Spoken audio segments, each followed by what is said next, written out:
새벽 2시에 깨어났나. 딱히 고민이 있어서 그런 건 아니다. 새벽 5시에 일어났나. 새벽 6. 아우, 이 인간이 잠도 못 자게 화장실을 들락거려. 남성 활력과 전립선 건강, 하루 한 알로도 충분합니다.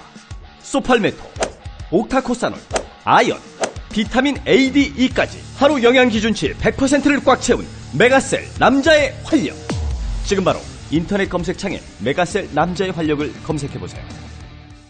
탄핵 반대 집회를 주도했던 태극기와 십자가의 동맹을 보면서 자괴감을 느끼는 기독교인들에게 기독교는 민주주의를 싫어하는지, 아예 관심이 없는지, 아니면 기독교도 민주주의를 지지하는지 답답하고 궁금한 시민들에게 호모 요쿠스의 저자 이병주 변호사가 시원한 질문과 명쾌한 답변을 제시합니다.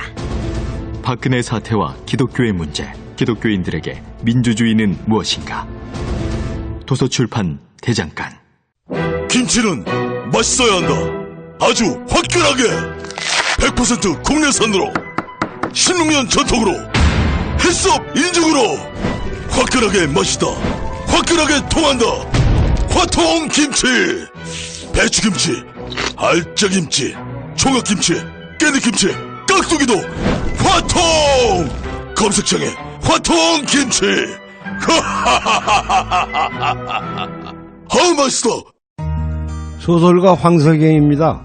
6월 항쟁 30년이 되는 6월 10일 저 황석영이 마침내 출감합니다. 시간의 감옥, 언어의 감옥, 분단된 한반도라는 감옥에서 저는 언제나 자유를 갈망해왔습니다.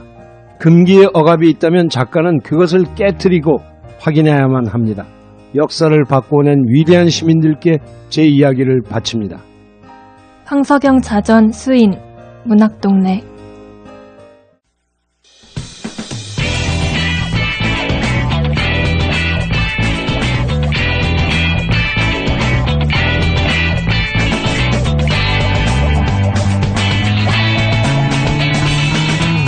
김어준의 뉴스공장 3부 시작하겠습니다. 러시아 스캔들을 수사하다 도널드 트럼프 대통령에 의해서 해임됐죠. 제임스 코미 전 연방수사국 국장이 어젯밤 청문회에 출석했습니다.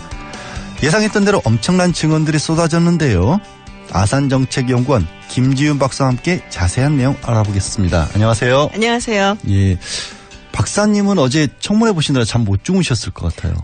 중간에 좀 졸았어요. 이게 밤중에 남의 나라 말로 이렇게 방송을 듣기란 쉽지가 않아요, 그게. 남의 나라 말이 거의 우리나라 말이랑 비슷하게 들으시는 거 아닌가요? 그래도 남의 나라 말은 남의 나라 말이라서. 네. 어제 그러면 중간에 잠깐 졸긴 하셨지만 주로 네. 어떤 말들을 쏟아놨습니까? 내용 자체는 굉장히 글쎄요, 좀 놀라운 내용이긴 한데, 예. 몰랐던 건 아니에요, 사실은. 이미 언론에서 많이 보도가 됐었고, 그리고 예. 이미 전에 코미 국장이 이제 청문회 전에 어떤 성명서 같은 걸 내놨었거든요. 예. 그래서 거기서 이제 대부분 언급이 됐었던 내용들이고, 좀 더 자세하게 이야기를 했다는 것, 그리고 코미 국장이 나와서 본인의 이제 입을 통해서 이야기를 한다는 것이 느낌이 굉장히 다를 수가 있죠. 예. 그래서 물론 이제 트럼프 대통령이 이제 마이클 플링 전 국가보좌관 사건에 두고서는 덮고 가라 이런 얘기 했다는 거, 그 여러 차례 회유 및 협박 같은 그런 충성하라. 느껴지는 그런 얘기들도 있었다는 거, 그리고 그 FBI 국장들이 노린 사람이 얼마나 많은지를 아냐, 네. 이런 식으로 약간 그는 이제 애들러서 약간 협박을 하는 거죠, 사실은. 그런 얘기들 이제 많이 나왔습니다. 예. 지금 코미 국장 같은 경우에는 이게 자기가 트럼프 대통령과 얘기하고 난 뒤에 이거를 꼭 기록으로 남겨야겠다라고 해서 메모를 했다는 네. 거예요. 굉장히 우리 어떤 정서랑은 조금 다르거든요. 그게 근데 코미 국장만 그런 게 아니고 FBI는 대부분 그래요. 정보기관들은 사실은 그런 경우가 많아요. 그 수사기관이잖아요. 기본적으로 네. FBI가. 그러다 보니까는 이게 이제 증거라는 것이 얼마나 중요한 것인가. 네. 변호사님도 아시다시피 그냥 육성으로 있는 녹취나 어떤 증인 외에도 사실은 기록을 하는 것도 그렇죠. 사실 증거가 되잖아요. 네. 그러니까 이 FBI 사람들 특히 코미 국장 같은 사람은 이제 다 꼼꼼히 그거를 이제 혹시 모르니까 이렇게 적어 놓은 거고, 그리고 이제 대화를 하고 난 다음에 이제 본인이 그렇게 생각을 했다고 하잖아요. 네. 트럼프 대통령이 나중에 나랑 이렇게 나눴던 대화에 대해서 거짓말을 할 수도 있겠다. 그래서 와갖고서 차 안에서 그걸 이제 작성을 했죠. 했다는 거죠. 혹시 이제 자세한 부분들을 그렇죠. 잊어먹을 수도 있고 하니까 네. 그렇게 메모를 했다는 건데, 저는 이게 코미국장 얘기 중에 제가 살짝 이해가 좀 안 갔던 부분은 이 자신이 해임됐다는 사실을 네. 뉴스를 보고 알고 네. 이게 가짜 뉴스 아닌가 네. 어안이 봉봉했다 뭐 이랬는데 FBI 국장이라는 사람이 그런 것도 예상을 못했을까라는 생각이 오히려 거꾸로 들더라고요. 그게 이제 제 생각에는 정보가 유출이 됐었던 것 같아요. 그 전에 언론에. 그러니까 지금 백악관에서 가장 심각하다라고 본인들도 생각하고 있는 문제가 백악관 내에서의 어떤 뭐 기밀 같은 것들이 자꾸 유출이 되는 누군가 정보를 자꾸 언론에 흘려주는 거죠. 당시에 아마 출장을 가 있었을 거예요. LA 쪽에. 예, 맞습니다. 네, 그래서 자기도 이제 뭐 FBI 직원들하고 얘기하고 떠들다가 이제 그거를 갑작스럽게 알게 나 돼서. 잘렸다. 뭐 이렇게. 근데 그런 얘기도 있어요. 의도적으로 그런 걸 수도 있다. 트럼프 대통령이 예. 약간 좀 모욕을 주려고 뭐 그런 얘기도 있고요. 트럼프 대통령 되기 전에 뭐 못 보신 분들도 많을 건데 한 20년 전 일이라서 네. 워낙 유명했던 리얼리티 쇼에서는 가장 네. 그 화제를 모았던 게 항상 You are fired. 그렇죠. 너 잘렸어. 네. 이걸로 했는데 그걸 직접적으로 하진 않고 뉴스로 들려줘서 네. 어안이 벙벙했다는 건데 원래 트럼프 대통령은 트위터 정치로 유명하잖아요. 트위터 정치로. 누군가 말려줘야 돼요. 그건 제가 보기에는. 근데 이번에는 누가 말렸나 봐요. 트위터 안 올리고 있죠. 네, 지금 안 올리고 있어요. 그러니까는 굉장히 심각할 수도 있겠다. 말 한 번 잘못하면 사실은 법정에서 쓰일 수도 있는 거니까. 네. 이게 트위터는 또 이렇게 남잖아요. 기록이. 거죠. 예, 그러니까 좀 조심을 하는 것 같고 대신 이제 백악관 측에서 제 샌더스 부대변인인가요? 그 이제 여자가 나서 지금 요새 이제 새로이 뜨고 있는 인물입니다. 션 스파이서 대변인에 대해서 상당히 불만이 많고. 스스로 대변인으로서도. 예, 그래서 새로 이제 대변인으로 이제 이 부대변인을 밀고 있는 것 같은데 나와서 이제 뭐 그런 얘기를 했었죠. 지금 했던 얘기가 다 틀렸다. 그리고 트럼프 대통령이 뭐 마이클 플린 덮고 가자라는 얘기라든지 러시아 게이트 수사 그만하라는 얘기는 방해한다든지 뭐 이런 거 다 거짓말이다. 뭐 그리고 대통령은 거짓말쟁이가 아니다. 이런 얘기를 했죠. 왜냐면은 코미국장이 했던 얘기 중에 이제 하기 전에 먼저 모두 발언 비슷한 걸 했어요. 근데 거기서 트럼프 대통령이 나를 해임하고 그런 것을 하면서 대통령이 물론 해임할 수 있는 권한은 있지만 내가 뭐 제대로 일을 못했다든지 FBI가 그동안 뭐 좌중질환 해갖고서는 제대로 못 끌었다든지 정보가 샌다든지 이런 일이 없었으니까. 그런 것은 다 잘못된 얘기고 거짓말이고 이거를 이제 아주 의도적으로 나쁘게 말을 하는 악의적인 표현이다라는 얘기를 했었어요. 그래서 그런 거라든지 해서 대통령이 거짓말쟁이가 아니다라고 이제 강하게 항변을 했죠. 그런데 과연 이제 어제 청문회 미국 언론들에서는 이게 무슨 슈퍼볼이다. 네. 미국 언론에 보도된 걸 보면 미국의 술집들이 이게 러시아 관련된 얘기니까 러시아 보드카를 팔면서 중계방송을 보도록 유도를 하고 있다. 뭐 이런 얘기가 나오는데 그런데 반면 저는 약간 좀 궁금한 게 실제로 미국 국민들도 그럴까. 그러니까 왜냐하면 미국 언론들 전부 다 힐러리가 된다 그랬지 트럼프 된다는 얘기 안 했잖아요. 그렇죠. 뭐 여론조사 할 때도 그랬고 이게 미국에서 언론만 요란하고 혹시 국민들은 청문회에 관심 없는 거 아닌가? 그런 좀 생각도 들어요. 실제 어떨까요? 어느 지역이냐에 따라 좀 다를 것 같은데요. 대도시라든지 또 민주당 성향이 있고 그리고 교육 수준이 좀 높다든지 그 정치에 좀 관심이 있는 사람 이런 사람들한테는 대단한 청문회죠 사실은. 그래서 굉장히 관심들이 많았고 뭐 제 친구만 해도 뭐 똑같이 말씀하신 것처럼 오늘 바에 가서 볼 거라고 얘기를 하더라고요. 메신저에서. 그런 사람들이 꽤 있었어요 실제로. 그래서 관심들은 상당히 많았던 것 같아요. 그래요 실제로. 그러니까 바에 가서 본다라는 느낌인 것이 우리 가끔 뭐 TV 미국 드라마 같은 데 보면 이게 TV 커다란 TV가 있고 그쵸. 줄줄이 사람들이 앉아가지고 다 같이 모여서 보통 야구 볼 때 이럴 때 하는 건데 청문회를 그렇게 보겠다라는 거니까 굉장히 재밌는 현상이긴 한 것 같은데요.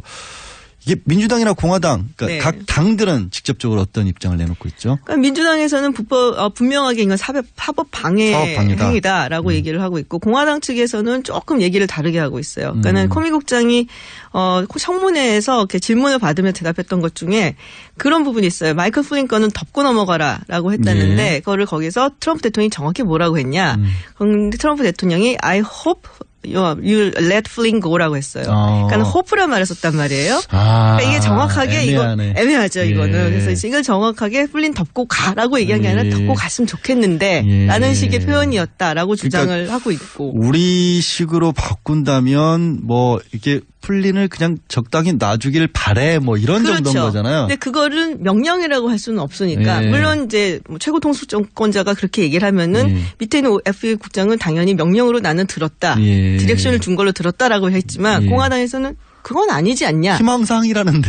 그렇죠. 그렇게 얘기를 사실은 하고 있는 거고 그래서 증거가 좀 불충분하다라는 말을 하고 있고요. 그래서 뭐 여러 가지 좀 논란이 되는 얘기가 나왔고 또 하나는 코미 국장이 본인이 그렇게 얘기를 한 적이 있어요. 트럼프 대통령이 수사 대상은 아니다.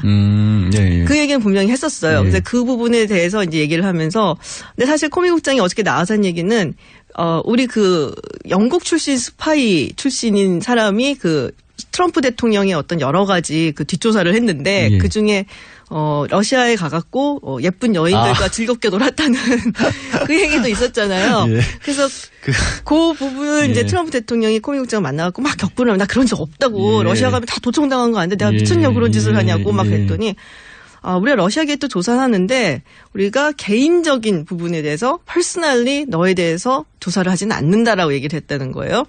그러니까 이게 애매한 거죠. 그러면은 플린 국장이 지금 그러니까는 국가안보 부장관을 이제 좀 봐줘라라고 얘기를 하고 그리고 코미 국장을 해임을 한 것이 결국에 러시아 게이트에 트럼프 대통령이 연관이 되어 있고 거기에 최측근인 플린이 또 연관이 된 게 이제 나왔기 때문에 가게 한 건데 그렇게 따지면은 플린을 그냥 좀 봐줬으면 좋겠는데라고 얘기했던 것 좀 약하고 그리고 지금 러시아 게이트에 트럼프 대통령이 아주 좀 적극적으로 아주 직접적으로 갔다 하기가 또 좀 애매하고 그러니까 그 부분을 지금 사실은 공화당에서 강조를 하죠.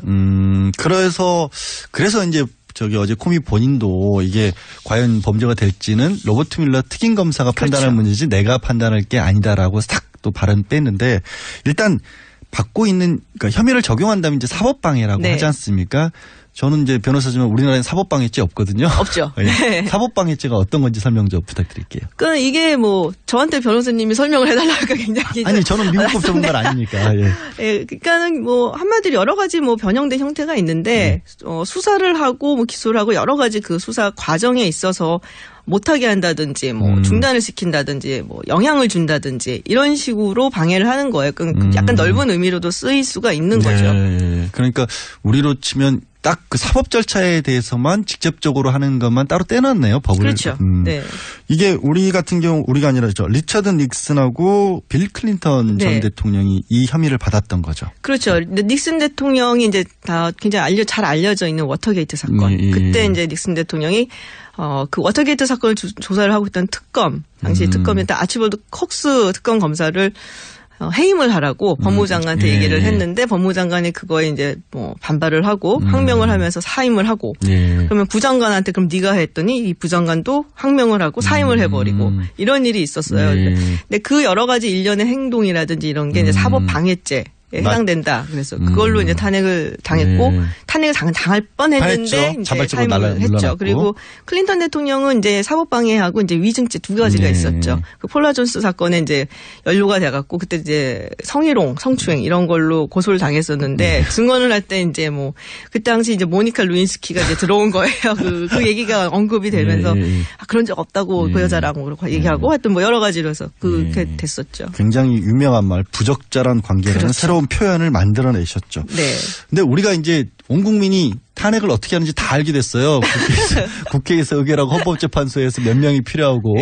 그런데 미국은 다르죠. 미국은 다르죠. 어떻게 하는 거죠? 미국은 일단 하원에서 과반 이상의 의원들이 찬성을 해야 되고요. 그다음에 상원으로 넘어갑니다. 그래서 상원에서는 상원의원 개개인이 약간 뭘까요? 좀 재판부처럼 활동을 하게 돼 있고 그 전체적인 과정을 연방 대법원장이 주관을 하게 돼 있어요. 그래서 상원에서는 3분의 2 이상의 상원 의원들이 이제 탄핵에 찬성을 해야지 탄핵이 되고 그 다음에 뭐 연방 대법원 뭐 심리 뭐 이런 거는 거의 그건 요식행위에 가깝고요. 아까 저희가 그 트럼프 대통령이 희망사항이라는 표현을 썼기 때문에 이게 명령이 아닐 것이라고 한 거에서 굉장히 재밌는 문자를 누가 보내주셨는데 강승우 님이 군대에서 상사에게 간식 뭐가 좋으냐 물으면 부하들 의견 따르게 하고 나서 그런데 난 치킨이 좋아라고 하면 이것도 아예 호프랑 뭐가 차이가 나냐. 결국 이대로 해야 되는 거 아니냐. 그렇죠. 사실 그렇죠. 근데 법정에 가면 그렇게 안 되는 거죠. 법정에서 그러니까 법의장 이걸 가지고 어쨌든 싸우긴 할 거예요.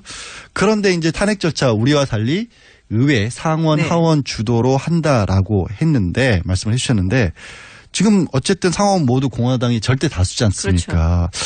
현실적으로 탄핵이 가능할까요?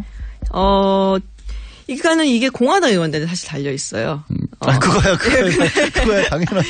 예, 그러니까 지금 보면은 하원이 이제 435명이거든요. 총 의원 수가. 그러니까 여기서 이제 과반이 되려면은 218명이 찬성을 해야 돼요. 근데 민주당이 지금 193명이고 공화당이 238명이고 내석이 지금 공석인 상태인데 민주당 193명이 전부 다 찬성을 한다고 하더라도 218명 과반 이상을 달성을 하려면은 25명의 공화당 의원들이 돌아서야 되는데 어저께 그 청문회가 끝나고 나서 이제 폴 라이언 하원 의장 얘기하는 걸 보니까는 전혀 그럴 마음이 없어 보인다. 그러니까 지도부가 약간 좀 이끌어야 되거든요. 그런 경우는.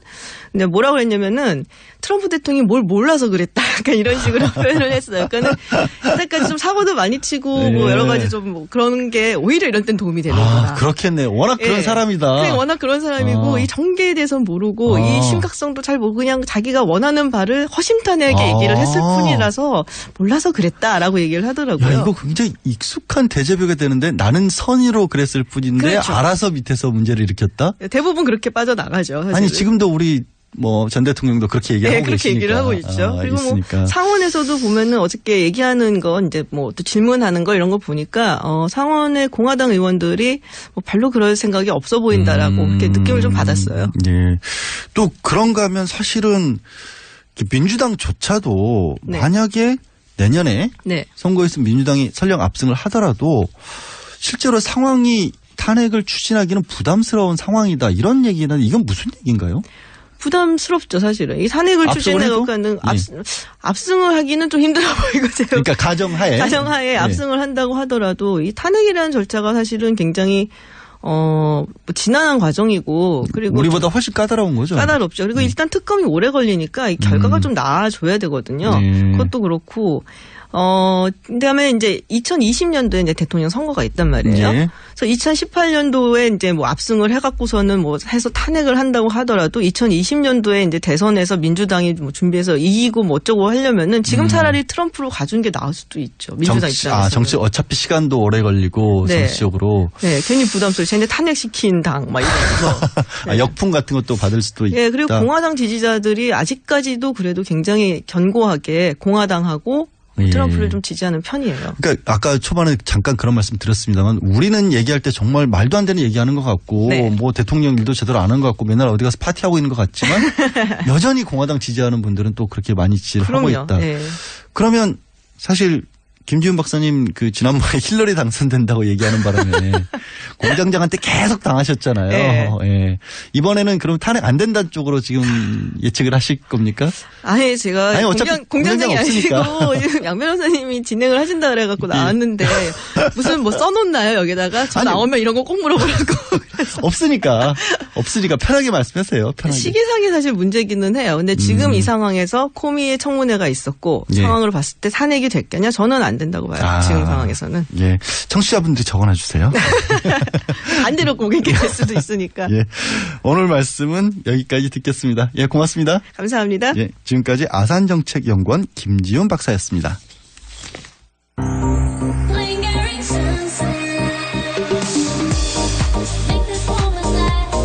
바가지 바이펙스 사틴의 신곡 링거링 선셋. DJ Korea Records. 안녕하세요. 윤상입니다. 제가 사랑하는 피아니스트 김광민 씨가 6월 24일, 25일 LG 아트센터에서 단독 공연을 엽니다. 따뜻한 체온을 담아 선사하는 특별한 무대에 여러분들을 초대합니다. 또 떨어졌어. 너 또 입사 시험 봤어? 아니, 차량용 핸드폰 거치대 말이야. 여러 개 사봤는데 실패의 연속이야. 떨어지고 시야 가리고 운전석에서도 멀고 뭐 좋은 거 없을까? 싼 것만 찾으니까 그렇지. 제대로 된 거 하나 사서 편리하게 쓰는 게 더 낫지. 그런 게 있어? 그럼 있지. 1, 2, 3 할 때 2. 힘 세다 할 때 힘. 2 힘. 2 힘? 2배로 힘이 세다는 건가? 네이버 검색창에 2 힘을 검색해보세요. 우리 주변에는 많은 슈퍼맨이 있습니다. 바로 공익 제보자입니다. 하지만 그들에게 세상은 따뜻하지 않았습니다. 조직을 저버린 배신자로 대했죠. 고맙다는 응원 한마디 듣지 못하고 어려움을 감내하고 있는 슈퍼맨들에게 이제 우리가 감사를 전해야 할 때입니다. 시민사회 지지 캠페인 어쩌다 슈퍼맨에 기부해주세요. 아름다운 재단.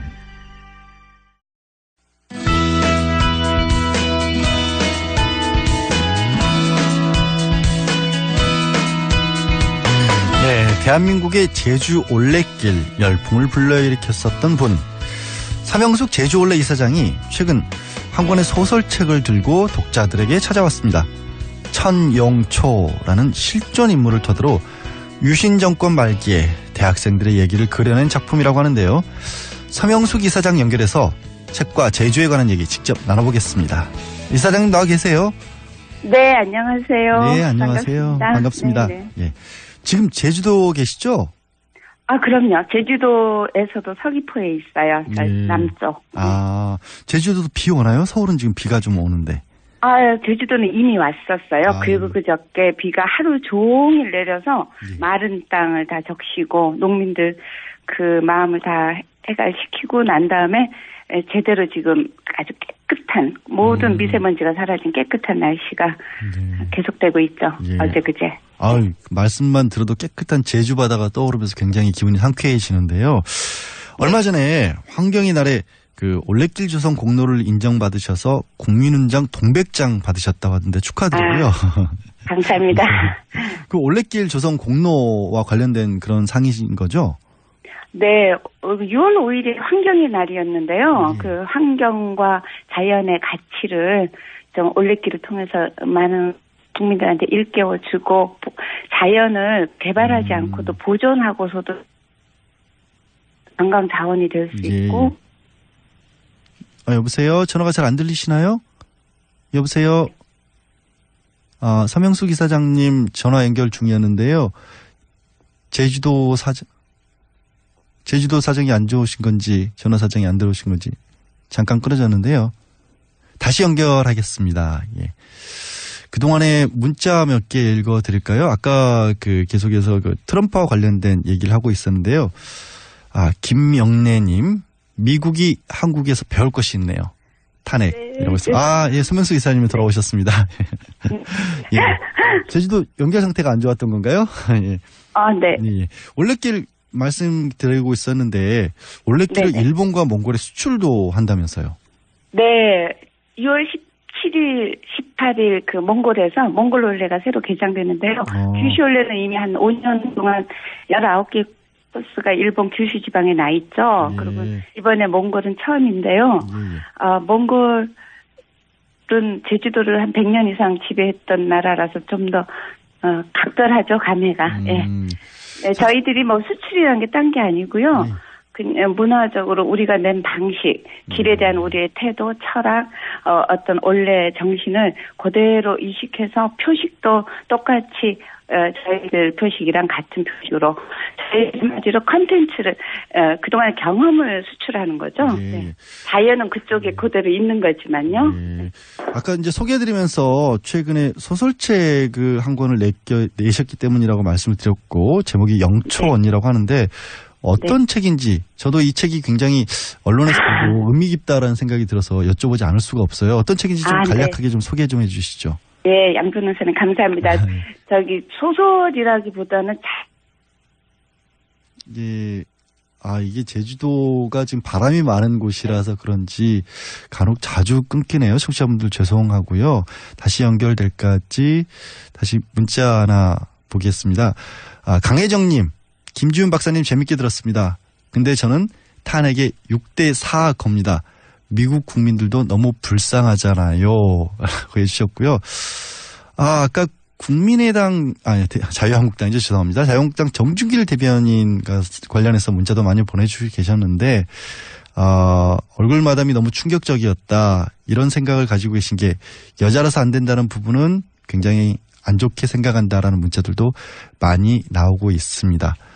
예, 죄송합니다. 계속 연결 상태가 고르지 못한데요. 다시 연결돼 계실까요? 서 이사장님? 여보세요? 네네. 예, 아이고. 안 들리시나요? 이제 됐습니다. 소설 내용에 관해서 말씀을 좀 해주세요. 자전적 소설이라기보다는 자전적인 이야기다라고까지 말씀해 주셨습니다. 그리고요. 그 주인공이 전적으로 실화의 인물이고요. 아직도 살아계시고 여보세요? 예, 계속 말씀해 주시면 됩니다. 네네. 그리고 이거는 정말 픽션이 하나도 안 들어간 전형적인 넌픽션인데요. 사실 그대로 썼는데 너무 사실이 소설보다도 극적이라서 보시는 분들이 소설로 좀 착각을 하시는 분들이 있어서 그렇게 사평을 소설로 분류를 하셨던데 사실은 넌픽션이에요. 철저하게 있는 사실 그대로의 실화입니다. 실화죠. 그러니까 그 당시에 민주화 운동을 할 때 특히 여성 그러니까 이제 학생들의 이야기를 많이 담으셨다라고 들었는데 네네. 네. 근데 저는 그 인상 깊었던 게 최순실 때문에 이 책을 쓰셨다라는 얘기가 인상 깊어요. 왜 최순실 때문에 얘기를 쓰신 거죠? 이 책이 사실 나오는 거를 막으신 분도 있고요. 부추긴 분도 있는데 막으신 분은 조정래 선생님이셨어요. 4년 전에 사실은 다 써놨는데 책의 내용은 조정래 선생님이 박근혜 대통령이 그때 막 당선된 직후 몇 달 뒤인데 이거 내면은 큰일 난다. 너도 큰일 나고 원래 여보세요. 그거 얘기인데 박정희 대통령 때 얘기인데 그거 갖고 설마 원래 법인까지 문제 되겠냐고 했더니 후원이 다 끊긴다고 하시는 거예요. 박정희 대통령 때 사건을 문제 삼으면 후원이 끊길 수도 있으니까. 네, 왜냐하면 박근혜 대통령 대통령의 그 정치적 제사를 위해서 집권한 사람이기 때문에 이 아버지 얘기로 듣지 않고 자기네 집안의 얘기로 듣는다, 여긴다. 실제로 블랙리스트와 같은 게 있었으니까요. 예. 전화가 또 여보세요. 아무래도 죄송합니다. 서 이사장님 모셨는데 아무래도 다음에 다시 연결을 해서 말씀드려야 될 것 같습니다. 제가 이제 최순실 씨에 관해서 서 이사장님께 여쭤봤고 듣고 싶었던 얘기는 언론에 나왔던 얘기이긴 합니다만 이런 거였습니다. 본인이 학생운동을 하고 민주화 운동을 하면서 굉장히 고초를 많은 분들이 겪었는데 최순실 씨가 특검에 출두하면서 민주주의 특검이 아니다라고 고함을 치는 모습을 보고 그때 실제로 민주화 운동을 했던 분들은 얼마만큼이나 고통을 겪었는지를 실상을 알려드리고 싶은 결심에서 책을 쓰셨다고 했는데 아무래도 다시 다음에 연결을 해야 될 것 같습니다. 스튜디오에 모셔서 말씀을 좀 듣도록 해야겠습니다.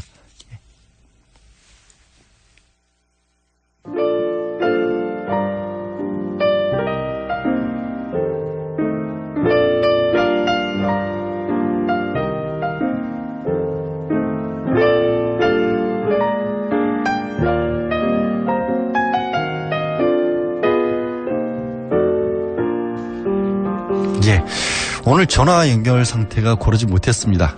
청취자 여러분들의 양해 부탁드리고요. 다음에 스튜디오에 모셔서 다시 한번 말씀 들어볼게 만들겠습니다. 친절한 AS 진행하겠습니다.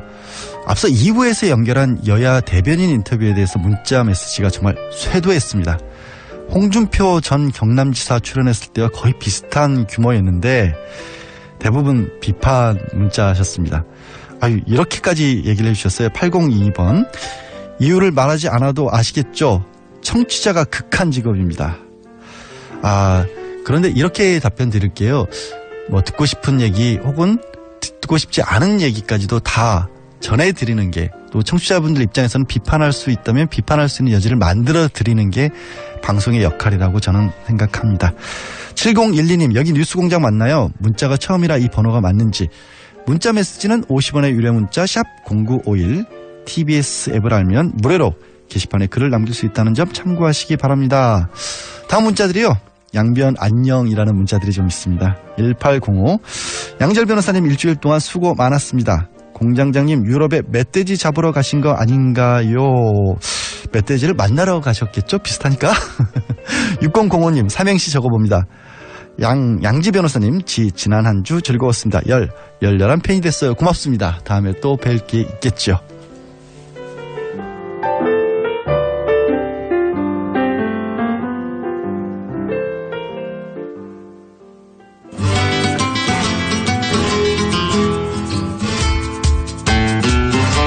네, 먹던 음식 돌아보고 안 먹던 음식도 다시 보자. 까칠한 미식가 황교익 막칼럼니스트와 함께합니다. 어서 오세요. 안녕하세요. 예, 안녕하세요. 선생님 지난번에 처음 뵀었을 때 눈이 왔는데 오늘 다시 뵈는 날은 비가 오네요. 그러네요. 예. 김우중 공장장은 아예 이제 안 오는 거고 아주 공장장 없으니까 분위기가 확 좋아졌어요. 글쎄 뭐 저는 그렇게 생각합니다만 뭐 또 찾으시는 분들도 있고요. 아니 제가 처음 만남 두 번째 만남 말씀을 드리다가 갑자기 생각이 나는데 공장장 처음 만났을 때는 어떠셨어요? 기억이 없어요. 그러니까 뭐 머리가 크다는 것과 뭐 이렇게 뭐 장발을 했는데 전혀 뭐 라크 같은 이런 머리 헤어스타일을 했는데 얼굴하고는 안 어울린다. 뭐 그런 그 인상만 강하게 있고 말을 함부로 한다. 갑자기 여쭤보고 나니까 되돌리고 싶지 않은 기억을 꺼내게 만들어 드린 것 같아서. 별로 저는 안 좋아해요. 일단 그 음모론자잖아요. 뭐 조금 그 논리적인 사고를 잘 못하는 그런. 말씀하셔도 됩니다. 없으니까. 없으니까. 표현의 저희 언론의 자유가 있습니다. 그래서 이런 그 언론에서는 그렇게 그러니까 어떻게 하면 필요 없는 그런 존재일 수도 있다. 그래서 빨리 김우중 총수 같은 사람은 공장장, 공장장은 언론계에서 빨리 떠나고 정상적인 사고를 하는 이런 분들이 방송을 해야 된다. 그래서 양기열 변호사 같은 분들이 이런 방송을 해야 되는 게 맞죠. 마지막 오늘 저희 대리진행 마지막 코너에서 이런 또 미담을 해주셨는데 근데 사실 오늘 코너는 오늘 소재는 공장장이 굉장히 좋아했을 것 같기는 해요. 오늘 주제가 불고기잖아요. 그래요. 없으니까. 근데 공장장이 고기 맛을 알고 좋아하긴 할까요? 잘 모를 거예요. 그냥 고기만 해 먹는 사람들은 좀 문제가 있죠. 미각이 편향돼 있는 그런 분들은 사실 그 인간의 감각에 이제 고장이 난 분이라고 이렇게 봐야 되는 거거든요. 그러니까 맛도 모르셔서 그냥 물고 뜯고. 그렇습니다. 불고기는 그럼 정확히 뭡니까? 불고기는? 불고기를 이야기를 제가 꺼내는 이유가 한국의 대표 음식으로 이렇게 불고기를 이야기를 해요. 그래서 아주 먼 옛날부터 이 불고기를 먹었을 것이다라고 신화 같은 게 있는 게 만들어지는데 대체로 그 신화가 만들어지는 게 일제강점기부터 만들어져요. 우리 음식에 대한 역사들에 대한 이런 그 좀 포장하는 작업이 보통 일제강점기 민족주의라는 게 이렇게 만들어지면서 이렇게 시작되는 거거든요. 그때 최남선 선생이 쓴 고사통이라는 책에 보면 저 4세기에 수신기, 중국의 수신기라는 책이 있는데 그게 보면 맥적이라는 음식이 나온다. 그게 맥이라는 것은 우리 동이족을 이룰 때 보통 맥이라고 하니까 이 음식이 먼 우리 고구려 시대 때부터 먹던 그런 고기 음식이다라고 이렇게 써놓으셨어요. 근데 그 말이 계속 돌아서 지금 우리의 지금 이 불고기는 저 먼 고구려 시대 때부터 먹던 음식이다. 그런데 그 최남선 선생이 봤다는 그 수신기의 그 원본을 볼 필요가 있거든요. 그래서 그 수신이라는 게 사신을 맞이한다는 의미인가요? 아니요. 그 귀신을 쫓는다라는 그런 귀신 쫓은 기록 뭐 이런 겁니다. 그러니까 뭐 역사서적은 아니고요. 뭐 여러 가지 전설들, 여러 가지 잡기, 야사 이런 거 모아놓은 그런 책이네요. 뭐 전설 따라 삼천리 뭐 이 정도의 책이죠. 그것도 4세기에 쓴 거니까 뭐 역사적인 기록물로 그런 생각을 가지고 썼던 그런 책은 아닌 것 같아요. 고증한 것은 아니고 어쨌든 그런데 그 책의 원본을 보면 그게 그냥 어느 족속의 음식이다라는 게 그냥 딱 적혀 있어요. 맥적은 맥적 적지식야 이렇게 한자로 써 있는데 적족의 음식이다. 이 적족은 뭐 중국에는 여러 소수민족 엄청 많죠. 않습니까? 그 중에 저 서북 쪽 어디에 있는 쪽인데 우리하고는 관련이 없어요. 지금 남아있는지도 모르고. 그렇죠. 일단 최남선 선생이 약간 그 민족주의, 우리한테 민족적 자부심을 갖게 만들기 위해서. 때니까. 그렇죠. 그래서 이렇게 좀 뻥을 쳤었어요. 그런데 그 뻥 친 것을 계속해서 이렇게 써먹는데 이 불고기 고기의 음식이라는 것은 사실 조선에서까지만 하더라도 많이 못 먹었죠. 고기가 귀했으니까. 그렇죠. 예. 소는 함부로 못 잡았으니까. 임금이 수시로 이렇게 그 소 못 잡게 하는 우금령이라는 걸 이렇게 발동을 시켜요. 소를 잡는 걸 아예 그렇죠. 금지 지금으로 치면 뭐 행정명령 이런 걸 내려서. 그렇죠. 그래서 그 소는 그 논밭을 갈아야 되고요. 그 운송도 해야 되는 거고요. 뭐 군용으로도 이렇게 차출도 해야 되고 하는 거니까 함부로 못 잡게 했죠. 지금으로 치면 중장비였던 거죠. 그러니까. 아주 적절한 표현입니다. 역시 공장장하고 달라요. 확실히. 그래서 고기를 먹는다, 소고기를 먹는다는 게 굉장히 힘들어요. 어떻게 해서 소고기를 많이 먹게 됐는지는 그 일제강점기 때의 사정들을 봐야 돼요. 그러니까 한국의 거의 모든 음식들은 사실 일제강점기 때 한번 이렇게 싹 정리가 돼서 지금 넘어오는 거거든요. 그러면 불고기 지금 야끼니쿠라고 많이 했는데 그럼 일제강점기 때 야끼니쿠가 그럼 바뀐 거예요? 우리도 그러면? 그거하고 이렇게 섞여요. 소를 많이 먹게 되는 게 일제강점기. 일본은 이렇게 전쟁 국가였고요. 그죠? 여기저기 막 이렇게 전쟁을 치렀습니다. 그때 군인들한테 가장 많이 필요했던 게 이 가죽이죠. 군환이 뭐 가방 벨트 뭐 그렇죠. 총에도 다 들어가고 하니까 그때는 특히 그 비행기 조종사 그 옷 전체가 다 이렇게 그 가죽 옷으로 되어 있죠. 그래서 소 가죽이 필요했어요. 그래서 조선 반도에 소를 많이 키우게 이렇게 적극적으로 권장을 했죠. 그래서 소고기를 먹을 일들이 많아진 거예요. 그래서 고기를 많이 먹게 된 것. 그러니까 지금의 형식의 불고기를 이렇게 많이 먹기 시작하는 것은 일제강점기라고 봐야 돼요. 근데 이 음식에 대한 이름을 뭐 구한말이나 뭐 일제강점기 기록들 보면 뭐 우육구이 이런 게 사실 바른 말이죠. 소고기 구이라는 그렇죠. 거니까. 이 정도 이름이었다가 불고기라는 말이 갑자기 등장을 해요. 어디서 갑자기 그럼? 1930년대 이 말이 등장하는데 이 말이 대체 어디서 온 거냐? 그 불이라는 말은 그냥 불이에요. 불화자 그 불, 불이고 고기 이런 것은 그 우리 말 그 우리 우랄 알타이어 그 음식명을 이렇게 만들어내는 그 방법에서 벗어나거든요. 보통 목적어가 먼저 나오고 동사가 뒤에 나오는 이런 식이죠. 고기 구이. 그렇죠. 그렇네요. 고기 구이 이렇게 해야 되지. 그렇네요. 그렇죠. 갈비 구이, 갈비찜 뭐 이런 식으로 이렇게 장면이 부대찌개 뭐 이런 식으로. 그렇습니다.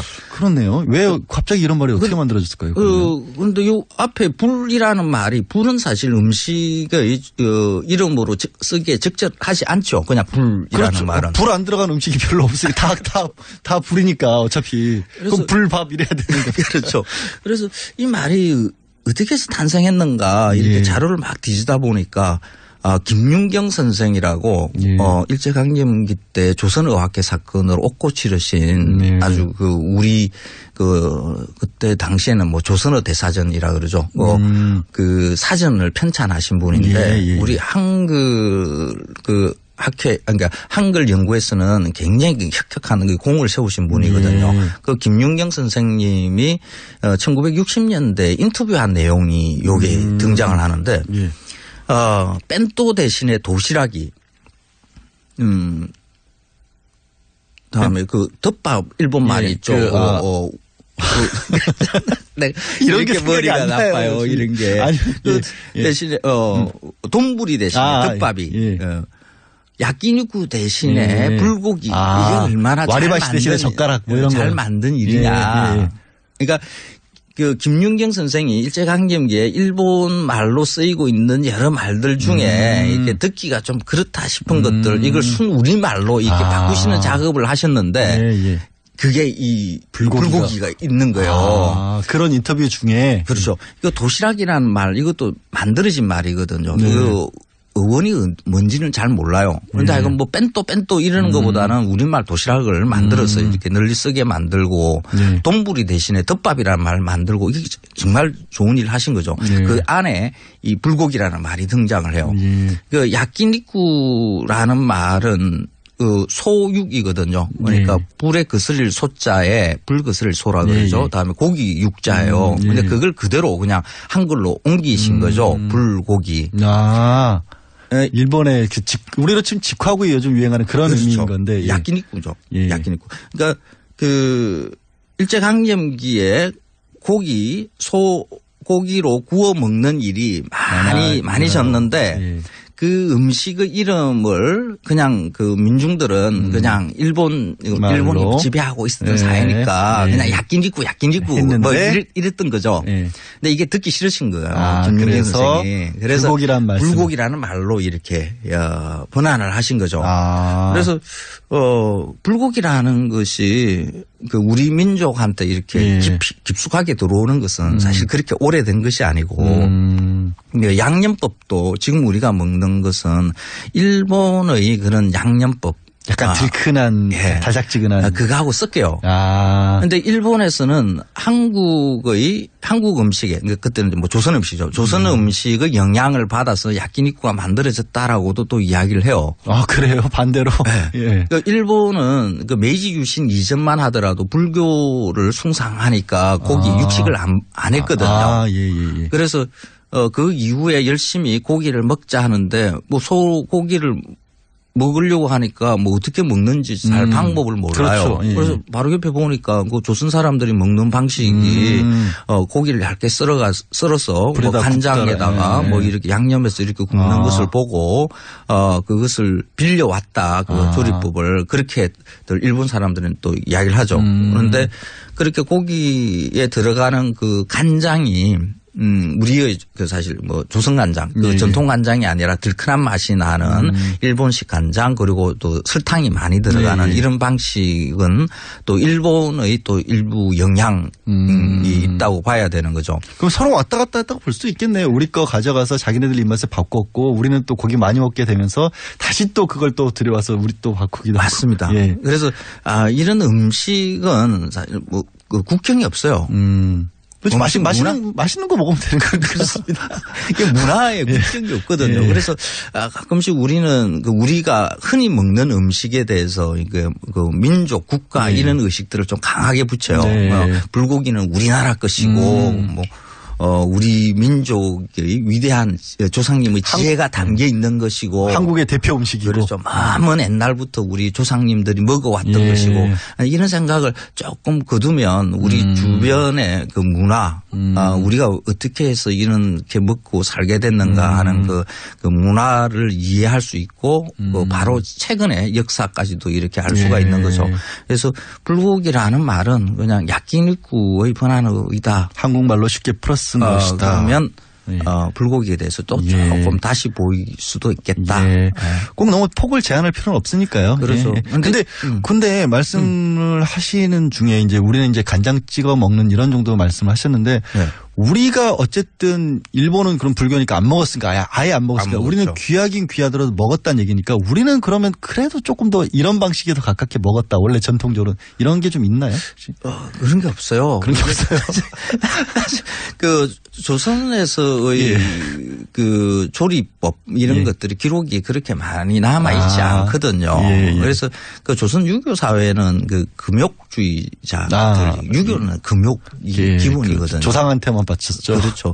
그래서 이 음식이 먹고 싶다 뭐 이런 걸 이렇게 메모를 해두고 뭐 기록으로 남기는 게 아주 특별한 경우 뭐 흑윤 선생이나 이런 분이 있었고 그 안여자들이 그냥 그 뒤에 기록물로 그 며느리하게 주기 위해 가지고 뭐 이렇게 그 정도이고 그다음에 뭐 국가에서 간행한 그런 자료라는 것은 대부분 다 뭐 그때는 뭐 굶주리 뭐 연속이니까 뭐 보릿고개를 넘기기 위해서는 그 산에 들에 나오는 뭐 소나무 껍데기를 어떻게 조리해서 먹을 수 있는가 하는 뭐 이런 것들을 널리 알리는 그런 그 저작물 정도 있었던 것이죠. 그래서 사실 조선의 음식 문화를 들여다본다는 것은 굉장히 사실 어떨 때 보면 굉장히 비참해요. 겨우겨우 먹고 살았는데 아니 뭐 그건 전 세계가 다 그랬죠. 뭐 어차피 먹고 사는 건 그렇지 않아요. 다 그렇기는 했는데 특히 조선이 그래요. 뭐 제대로 뭐 국가 경영을 하지 못한 그런 왕조였거든요. 그래서 그런 부분이 좀 있었죠. 갑자기 너무 진지해져서 그래도 불금이라고들 하는데 예, 너무 진지해서 마지막으로 그래도 불고기 좀 맛있게 먹는 방법 뭐 이렇게 이런 아니면 맛있는 집을 찾는 요령 뭐 이런 거 혹시 그 불고기는 사실 불고기가 요즘 이렇게 좀 주춤해진 이유가 고기를 좋은 부위를 안 쓰고 대충 양념으로 이렇게 때우면서 그 문제가 발생을 한 거거든요. 그런데 그 오래된 식당들 불고기 내는 식당들은 그래도 이렇게 예전에처럼 등심 부위 이렇게 얇게 썰어서 이렇게 하는 데들이 있어요. 서울에 오래된 한일땡 이런데 우레땡 이런 데들 그런 데들 불고기 괜찮죠. 불고기는 꼭 소주가 따르고요. 그리고 다음에 꼭 냉면을 먹어야 된다는 요런 그게 세트 메뉴처럼 이렇게 돼 있는 게 있습니다. 주말에 불고기 공장제 빼놓고 먹으러 가야겠네요. 공장제 없으니까 더 맛있을 것 같아요. 오늘 말씀은 그럼 여기까지 듣겠습니다. 고맙습니다. 지금까지 황교익 맛 칼럼니스트였습니다. 오늘 전화 연결 상태가 좋지 못했던 점 깊이 사과드립니다. 삼명숙 제주올레 이사장과 못다한 인터뷰는 다음 시간에 다시 꼭 마련하도록 하겠습니다. 다음 시간이 언제가 될지는 모르겠습니다만 저는 이렇게 선에 좋게 해석하고 싶습니다. 저와의 만남이 섭섭하셔서 다시 만나 뵙고 저와 인터뷰를 하고 싶으셔서 그렇게 전화가 끊겼다라고 저만 이렇게 생각을 하고요. 그러면서 빨리 또 돌아와서 한 번 더 진행을 해보도록 하겠습니다. 다음 주 김어준 공장장 저는 맡고 싶습니다만 돌아올 겁니다. 고맙습니다.